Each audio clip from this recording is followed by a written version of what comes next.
Góðan daginn, kæru vinnir, og velkomin.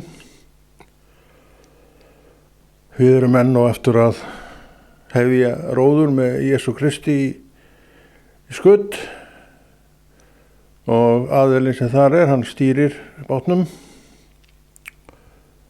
Við erum að róa, þannig var þetta á árabátunum og stýrimaðurinn var aftast, þar var stýrið. Og hinni sem voru fyrir framann, þeir erfuðu í róðrinum og þannig það líka með trúna okkar að það getur stundu verið svona pínu streðið að boða trúna á Jesú Krist, en oft kannski nú mesta streðið fyrir okkur að koma okkur á stað. Það sé ekki oftast nær svona streðið stóra. En svo fyrir við á stað og þá sjáum við nú að þetta var nú ekkert svo erfitt og svo sjáum við líka og upplifum að það var nú bara fylgjandi þessu heilmikil gleði. Og af hverju það? Það einni ástæðu. Jesús góður og hann þeim því gætur að hann verðlaunar sitt fólk sem vill þjóna sér. Það ekki merkilegt? Hann dó fyrir okkur, hann gaf okkur allt sem þarf, fyllt okkur heilugum anda og svo verðlaunar hann okkur og heiðrar í raun og veru þegar við dröttustum á stað til þess að sinna því kalli sem við vorum kölluð til að sinna. Og hvað það? Boða einn krossföst og uppreisna Jesú Krist. Það verkið. Og þetta eitthvað sem að engin kristinn maður kemst hjá að líta undan, því að þetta bara skrifað á hjartans, trúboð, kristniboð, bara skrifað á hans hjarta. Og það líka skrifað á hans hjarta að allir menn og allar konur og allur heimurinn hafi sama rétt á að eiga þetta og ég og þú eigum. Og þannig það nú líka, og þetta ekki eitthvað sem enginn veit, að öll komust við til trúar vegna þess að einhver var að vinna á akri Guðs og reyna að sannfæra einn og annan að drottinn sé nú, til, sé góður og enginn þurfa að deyja sem trúi á Jesús. Hve oft hlóum við ekki að þessum boðskap og sýndum manneskju jafnvel lítilsvirðingu sem að flutta okkur þetta. Og hve oft hefur ekki kristinn maður og kristinn kona þurft að þola að horfa í bak vina sinna einmitt vegna viðsnúningsins frá sínu gamla lífi. Okkur. Það þekkir ekki Jesús. Og hvað sagði ekki Kristur á krossinum? Og hann var búinn að horfa á margt, alls konar framkomu kannski vina sinna sem að geifluðu sig framan í hann og senda honum kveðjurnar, hálskveðjurnar, hver og eftir annar jafnvel, þar sem að kvaldist á þessum krossi. Bjargaðu, öðrum segist hann geta bjargað, en sjálfum sem getur hann ekki bjargað. Hvað þetta annað en hálsyrði? Vegna þess að við sjáum ekki nema akkurat það sem að gerast, og það sem þeir sáu var Kristur á krossinum og þeir vissu öll uppþotin sem eru til í kringum hann. Þeir eru orðnir hálf þreyttir á þessum uppþotum og kannski voru þau orðin það mörg og mikill atgangur að menn eru bara fegnir að vera lausir við þetta. Möguleiki að þetta hafi verið staðan. Og hann þarna neldur á höndum og fótum, komst ekki eitt né neitt, hrópar eftir föðurins og biður þessa bæn: Faðir, fyrirgef þeim því að þeir vita ekki hvað þeir gjöra. Þetta ekki magnað? Maður í þessum kringumstæðum, maður sem leið vítiskvalir því að þetta hefur ekki verið þægileg staða að vera það sem hann var, eða allir hinir sem voru á þessu stað. en sumir höfðu unnið til þess.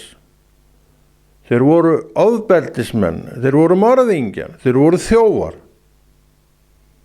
Og það nú bara hlutskipti þessara manna í sumum löndum að lenda þarna, gjalda fyrir með lífi sínu. Og þeir vissu það. Þetta segir hérna annar ræningjana, það voru 2 ræningjar negldir á kross, honum til sitt hvora handar. Hann ávítaði hinn sem var svona að hella sér yfir Krist vegna þess að akkur bjargar ekki okkur maður og átt að bjarga einum á þessum. Hann sagði, spurði hann eitthvað á þá vega hvort hann virti ekki einu sinni lifandi Guð, lifandi Drottinn. Og hann bara játaði það nú að þeir hefðu unnið til þessa vistar, en hann ekki. Hann hefði engum gert neitt. Hann var saklaus. Og svo snýr hann sér til Drottins og segir við Jesús, Drottinn, minnst þú mín þegar þú kemur til föðurins. Já, svona segir enginn nema sá sem að veit hver Kristur hver opinberaði honum Krist, Faðirinn á himnum. Ég held að Drottinn hafi ekki verið að tala tjá sig mikið orð Guðs þarna á krossinum. En einhvað hefur samt sígast inn í þetta grjótharða hjarta sem var við hliðina á honum, sem orðið þarna lungnamjúkt og meðfærilegt fyrir Drottinn að eiga við. Það þaðan sem að þessi orð koma frá mjúku hjarta, Drottinn, minnst þú mín þegar þú kemur í ríki föðurins á himnum. Og Drottinn lét ekki biðja sig tvisvar. Hann sagði, í dag skalt þú vera með mér í paradís. Hann segir þetta vitaskuld vegna aðstæðna mannsins, að hann náttúrulega var við dauðans dyr og hann vissi það, hann yrði þar þangað til allt líf væri þorrið, farið. Og þá tekur við það sem að tekur við. Í þessu tilviki mundi maðurinn stíga á sama stað og Kristur fór til að fara á og taka stað sinn þar. Og þess vegna, minn kæri vinur, erum við að gera það sem við erum að gera. Við viljum að Drottinn eignist fleiri hér á jörðu, því þeir munu fara á sama stað í paradís og þessi ofbeldismaður sem að Drottinn miskunnaði sig yfir og mýktu upp hjartað í og fyllt hann af heilugum anda. Bara einhverjum klukkutímum áður heldur en að hann tók síðasta andvarpið. Svona er Guð. Og við sjáum það, þó að menn sé nú að segja ýmislegt, að það eru allir sem geta orðið hólpnir, sama hvaða voða verk þeir hafa unnið. Hvað höfðu þessi menn gert? Einhver voðaverk sem hann kannski hraus hugur við. En hvað sá Drottinn? Hvað sá Faðirinn?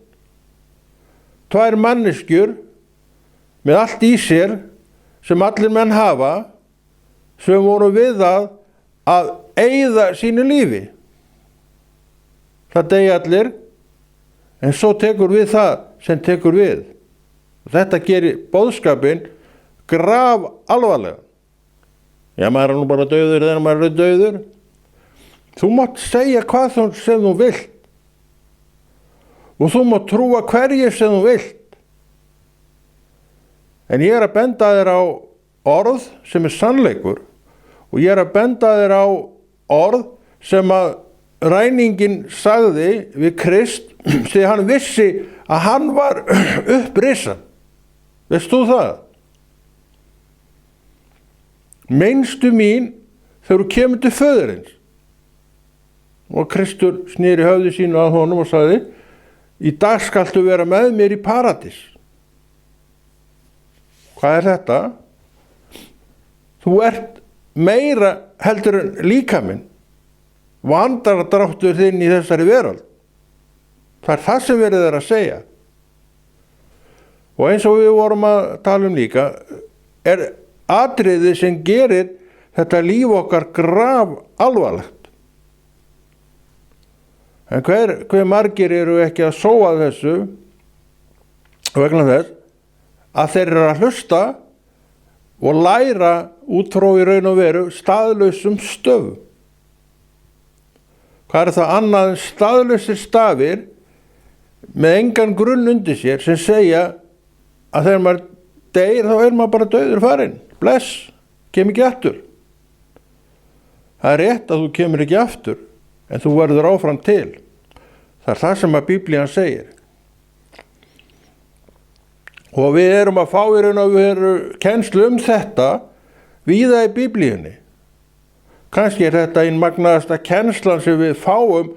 Það eru þessir tveir menn, eða annar var sem talaði, sem sagði við Krist, þarna við dauðans dyr, minnst þú mín þegar þú kemur til föðurins. Svona segir enginn nema sá sem í raun og veru hefur í hjarta sínu viðurkennt að Kristur sé eitthvað. Og við munum hann ávítaði félaga sinn sem átaldi Krist og bara var með eitthvað kjaft við hann. Hann bara lýsti yfir sakleysi hins, Krist sem sagt. En bent á sjálfa þá báða sem seka menn sem hefði í raun og veru unni til þessa staðar sem þeir voru konir á. Við sjáum þarna verður gríðarleg hugarfarsbreyting.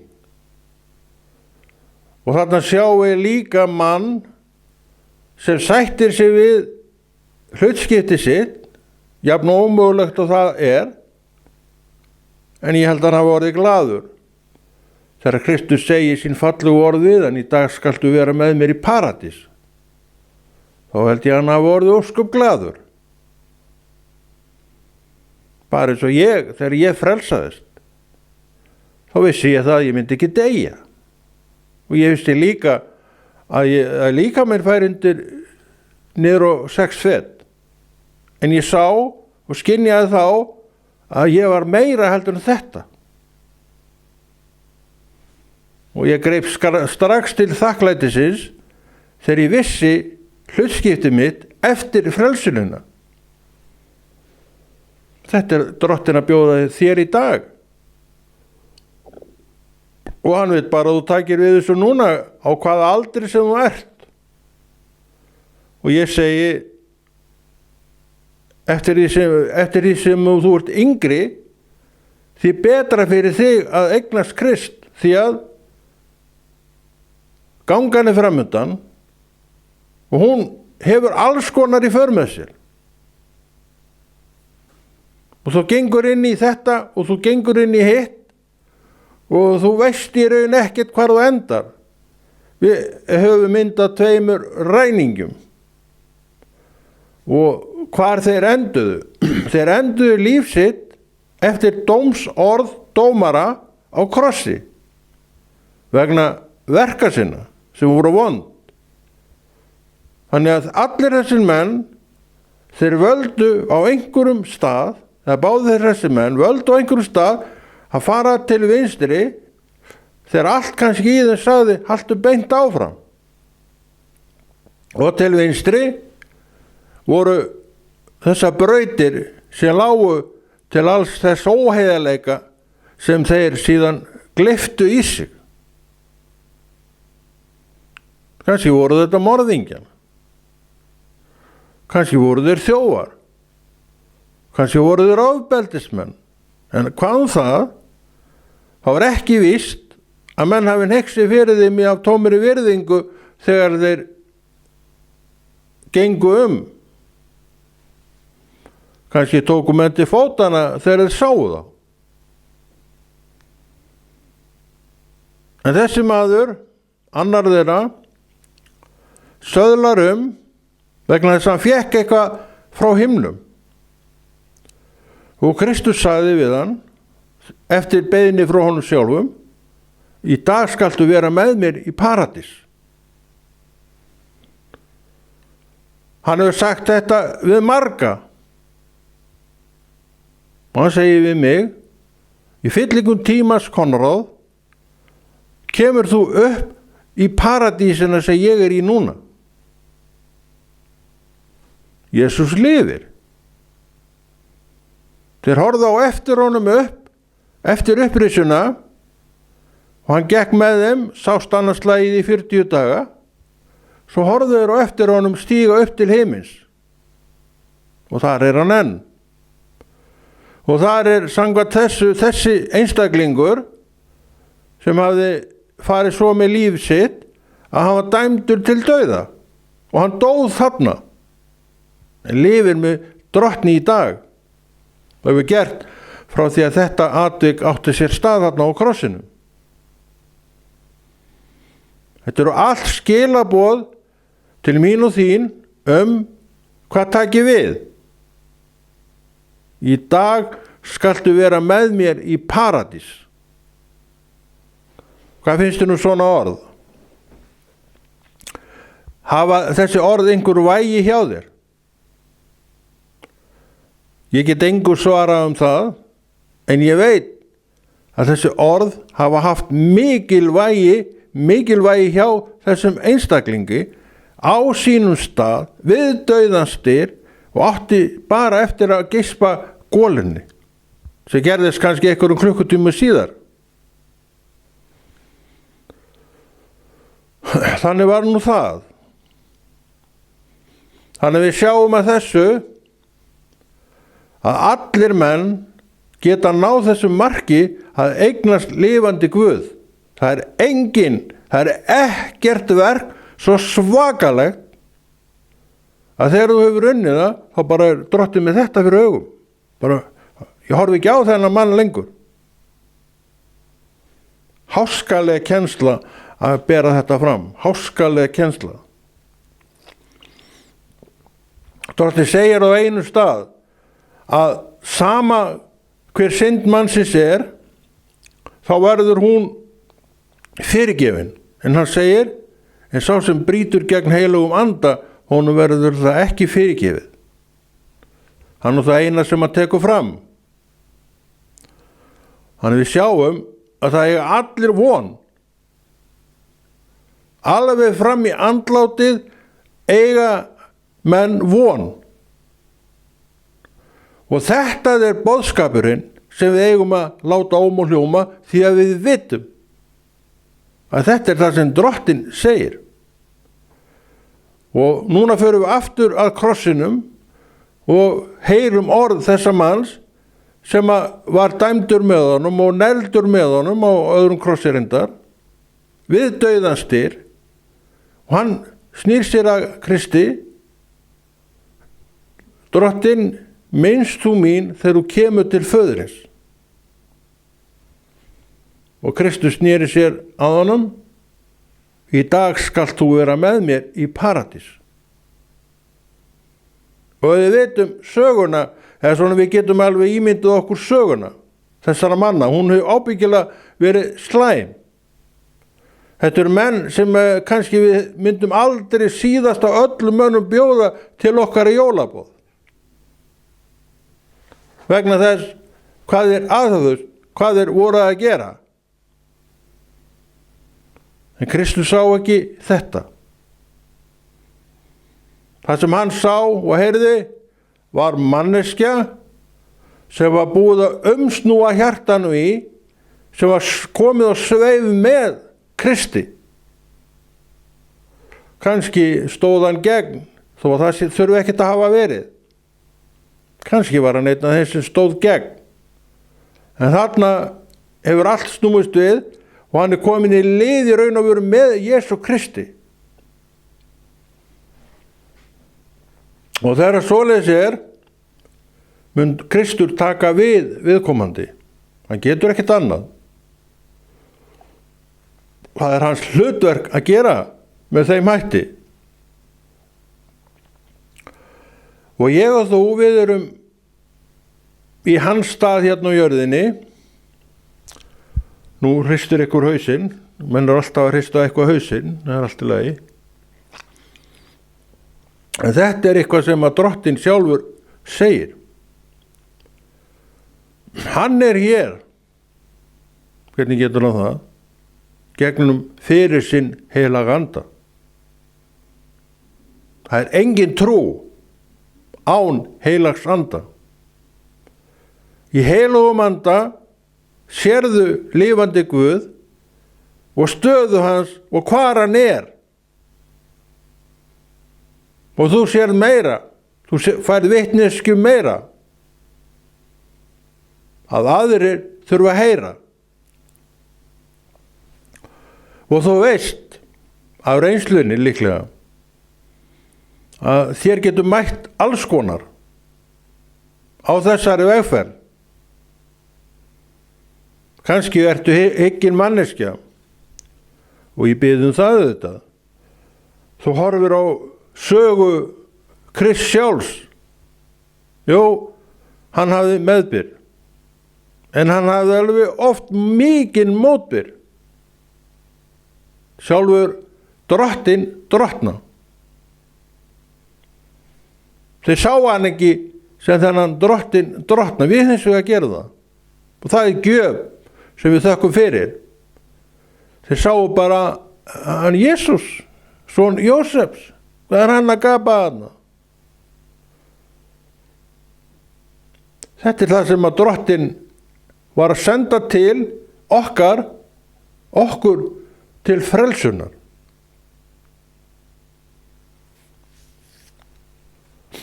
Við hins vegar erum upptekin við það að dæma mann og annan. Okkur finnst þess og hinn ekki mikill fyrir mann að sjá. Við förum í goggunaröð. En hvað er Drottinn að sjá í þessu fólki? Sama hann sér í þér sem hann á, mannesku með hjarta sem hann vil umskapa og umsnúa og henda steinhjartan út og koma þar fyrir holdsins hjarta sem er mjúkt og meðferðarlegt. Hann veit hvað hjartað er. Hann veit að eru stjórnstöðvar hverja mannesku. Allt sem að þú gerir, hver hugsun sem þú hugsar, verður fyrst til í hjartaðinu. En þú hins vegar, að því þú hefur vald og val, ræður hvort þessi hugsun haldi áfram eða verði varpað á dyr. Ég hygg að margar hugsanir okkar sem fæðast sé aftur hent út. En því miður ekki allar hugsanir og þær fá að þróast áfram. Úr verður einhvað sem þú á síðari stigum horfir á af krossinum, segjum það, við dauðans dyr og átt bara eftir að gespa gólinni. Segjum við slíkt að slíkur maður hafi farið vel með sitt líf. Men hver sett hann þangað? Hver kom hann þangað? Já, það var svoleiðis misnotað þessi gæi, það var bara engin önnur leið fyrir hann að lenda á glæpabraut. Það getur vel verið að þetta hafi verið erfitt hjá honum og að þetta hann hafi átt erfið ævi. En ég segi, hann valdi sjálfur að gera það sem hann gerði. Þannig er það. Þannig eftir stend ég með sekt eða sakleysi. Við viljum öll auðvitað sakleysi. Það er einmitt það sem að Kristur vill að við tilengum okkur og hann sendir inn boðskap inn í þetta ágæta hjarta til að það hafi úr réttum upplýsingum að moða. Og hann fyllti manneskjuna og gerði allt klárt í hverri mannesku með heilagum anda sem vinnur úr verkinu með orði Guðs og trú einstaklings, og hver dagur er í raun dagur reynslu upp á trúna að gera. Þetta er mikilvægt að við vitum. Og með þessar upplýsingar allar með okkur verðum við fúsari til boðunarinnar en hinn og hinn sem pælir ekkert í þessum málum, nema svona eitthvað hálfgildings. Maður sem pælir hálfgildings í trú, eigin trú, hefur aldrei tekið trúna sína alvarlega. Er þetta til?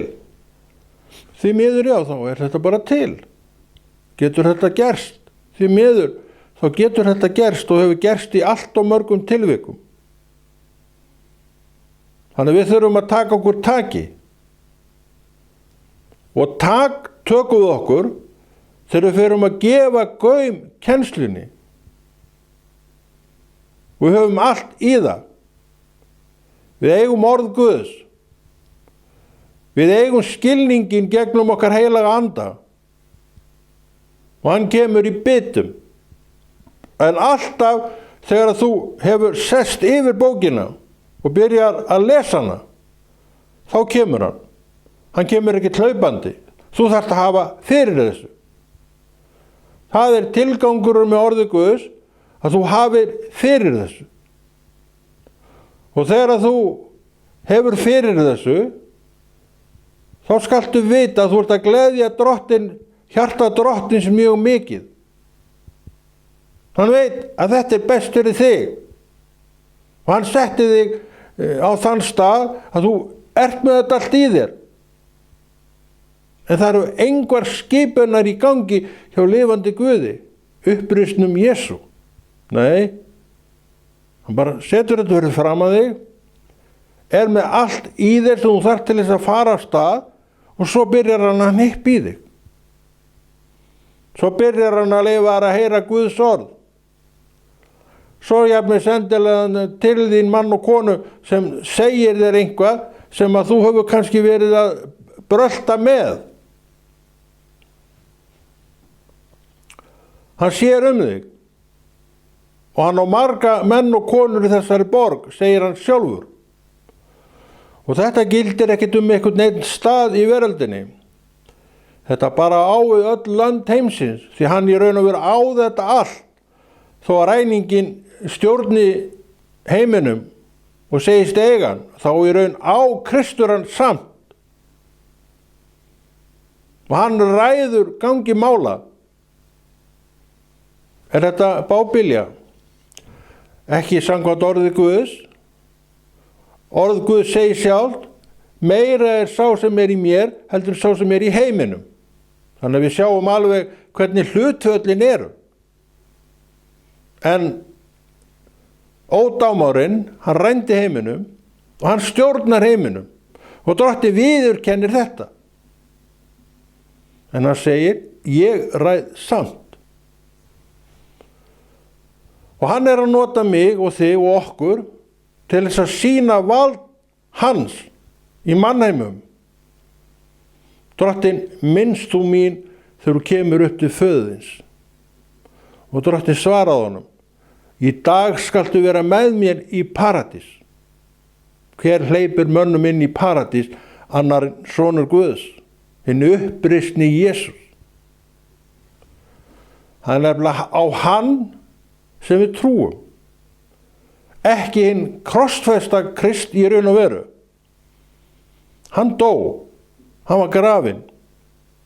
Heldur það sem reis upp eftir dauðan. Það er hinn uppreisni Jesús. Og á hann trúum við.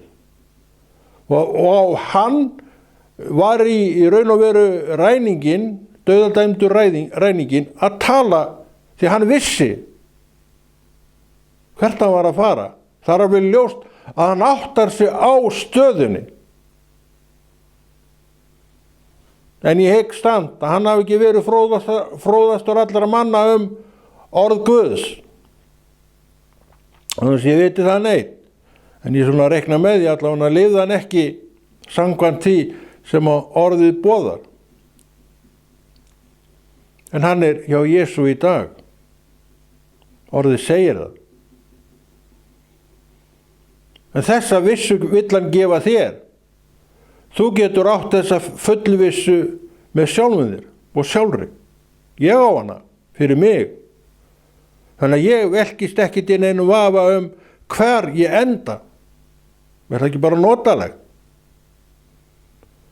Ég vil ekki býtta á þessari vissu og einhver annari vissu og einhverjum, ég vil ekki skipta á því.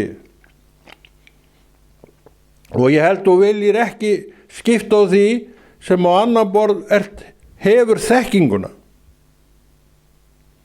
Og þekkingin kemur af boðuninni. Frelsun mannsins framhald boðunarinnar. Sá sem talar frelsar engan.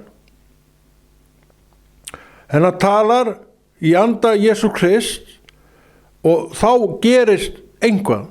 Við vitum að orðið fer aldrei tómt tilbaka. En við vitum ekki hraðan á þessu.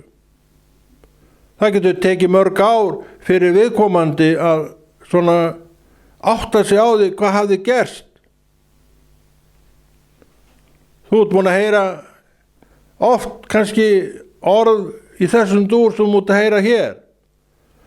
Og kannski verður einhvað orð núna eftir og þú fer að huglega það áfram. Hvenær það skilar sér þér inn í ríki Guðs á jörðinni, veit ég ekki, en ég lenti í þessu sjálfur. Það kom til mín maður, hann las upp úr orði Guðs og eftir urðu af einum lestri af mörgum sem skiluðu engum árangri, urðu eftir nokkur orð sem fannst viskuleg. Og þessi orð hugleiti ég mikið, en ég var ekki trúaður. Þetta hefur verið svona 1985. 1989 leiddu þessi orð drottins mig fram fyrir hásæti hans. Þannig var það. Þetta máttur orða Guðs. Og þá sat ég eins og ég sitt núna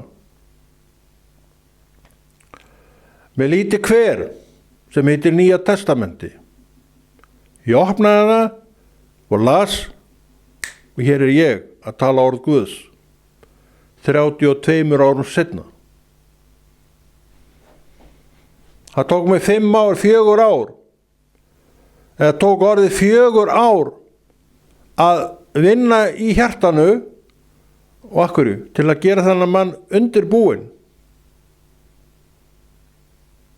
Og hann fekk heilagan anda og vissi að héðan af væri komin ný stefna í hans líf og það var alveg staðist. Það breyttist allt, hugsunin var ný, en lífið hefur ekkert verið án erfiðleika. Það verður rangt af mér að segja að lífið hefði verið án erfiðleika.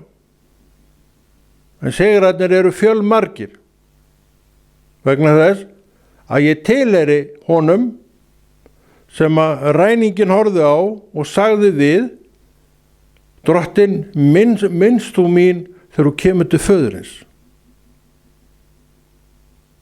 Og ég hef fengið svarið á móti: í dag skaltu vera með mér í paradís. Með öðrum orðum, ég veit á hvaða leið ég er. Veist þú á hvaða leið þú ert? Til hamingju ef þú veist það. Því enginn veit svona svar nema hann og hún sem á til heilagan anda og hefur eitthvað grúskað í trúnni, kristinni trú. Við sjáum líka að það er ekki sama hver átrúnaðurinn okkar er. Menn segja, ja, allt gott er gott. Kristur er einn og hann dó í mannkins stað. Mundu það, hann er einn. Þannig við sjáum að þessu, það er ekkert sama á hvað við trúum. En ekki svo að skilja að ég hlutist neitt til það hvað menn vilja trúa á. Það er ekkert mitt að vera neitt að tala neitt það. En mitt hlutverk að segja þér frá Jesús. Og það hef ég gert alveg síðan að ég eignaði sjálfur hlutdeild með Jesús í upprisu hans auðvitað. Endurfæðing. Hvað er endurfæðing? Það sem orðið segir. Það er endurfæðing. Þú fæðist núna af anda Jesú Krists. Og það er magnað fyrirbrigði. Það er eitthvað sem þú vilt ekki missa af með neinum hætti. Það er eitthvað sem þú ættir að keppast eftir öllum og róað öllum árum. En ég veit að þú gerir það ekki. Þess vegna færð að heyra orðið aftur og aftur og aftur og þér verður ekki hlíft við því að heyra orðið aftur og aftur og aftur. Af hverju? Drottinn lætur engan eiga höng upp á bakið á sér. Það er að vísu rétt, það trúi ekki allir. En Drottinn lætur engan eiga neina höng upp á sig. Það getur enginn bent á hann og sagt, hei, þú lést mig ekkert vita. Akkur lestu mig ekki vita. Við vitum að þetta er röng kennsla. Þetta er röng ályktun. Í dag er þessum málum þannig háttað að þú hefur slíkan aðgang á orði Guðs að aldrei áður í allri mannkynssögunu hefur slíku verið til að dreifa. En það er í dag. Netið er fullt af alls konar og það er rétt. En það er fullt af orði Guðs á öllum tungumálum. Og hér heyrir þetta á íslensku. Fyrir íslenska þjóð, Íslendinga. Sumir tala á ensku, fyrir enska, kínversku, fyrir kínversku, kínverja, rússnesku, fyrir rússana og svo framvegis og svo framvegis. Það fær hver sína biblíu og sitt orð á því máli sem að skilur. Þú munt aldrei eiga neina höng upp á bak lifandi Guðs. Annað er síðan hver tekur við, hver nemur fræðin. Þá eru við komnir í allt aðra deild. Þannig það er hægt að gleðja mann og annan og sjálfan sig með því að þetta orð mun halda áfram að hljóma og óma. Það mun ekki þagna. Hve oft hefur verið reynt að þagga niður þetta orð og hve oft menn hafa sagt að þetta er fyrir, veit ég ekki. En ég veit að þessi rödd er ennþá ómandi og hljómandi, en hún er fölsk. Hún er eitthvað sem þú ættir ekki að leggja eyrun við. Af því að hún er fölsk. Og þú sem að þekkir til söngs, heyrir þegar einhver syngur falskt. Þið líkar það ekki. Þið finnst þetta alveg ómögulegt og það er hægt að taka undir það að það er ómögulegt. En vertu með sjálfan þig á þeim stað að þú heyrir þegar að allt hljómar samstillt. Með öðrum orðum, þegar þú heyrir ræðuna og þú í trúarhjarta þínu tekur undir það sem verið að segja. Þú segir, þetta hljómar ekki falskt. Við þurfum að vita hver Kristur er. Við verðum að segja það sem að Pétur sagði, hvert ættu við að fara þér hafið orð eilífs lífs. Góður endir á góðri ræðu. Og Konráð Rúnar Friðriksson kveður og hefur þetta ekki lengra núna en heldur þessu góða verki Drottins áfram.